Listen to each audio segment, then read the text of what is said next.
Friends நான் உங்களுக்கு புதுசாக ஒரு சாரீ கொண்டு வந்திருக்கேங்க. நல்ல ஒரு ஜூட் சாரீ, ஜூட் ஃபேப்ரிக். இது வந்து என்னென்னா சின்ன சரி பார்டரோட க்ளோஸர் கொடுத்துங்க, சின்ன பிரிண்ட்ஸ் வரும். அண்ட் சாரியில் வந்து காந்தா ஸ்டிச் வச்சுட்டு ஒரு பார்டரோட, சரிங்களா? நல்ல சாஃப்டாக கட்டிக்கிற கன்வீனியன்ட்டாக இருக்க மாதிரி 740 இல்லாமல் 740 பட்ஜெட்டில் எடுத்துகிட்டு வந்திருக்கோம். ஃபர்ஸ்ட் கலர் உங்களுக்கு பிங்க் டு பிளாக்குங்க. பிளாக்கில் டிஜிட்டல் பிரிண்டட் முந்தி அண்ட் பிளாக் ப்ளவுஸ்.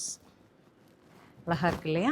ஸோ ஒவ்வொரு கலருமே அழகு. பார்த்துட்டு பிடிச்சது புக் பண்ணுங்கள். கட்டிட்டிங்கன்னா கட்டின மாதிரி இருக்கும். நம்ம ஷேப்பாக நம்ம கூட ஜெல் ஆகிட்டு அது மாதிரி ரொம்ப சப்போர்ட்டிங் இதாக இருக்கும். இது கலர்ஸ் பார்த்துட்டு புக் பண்ணுங்கள்.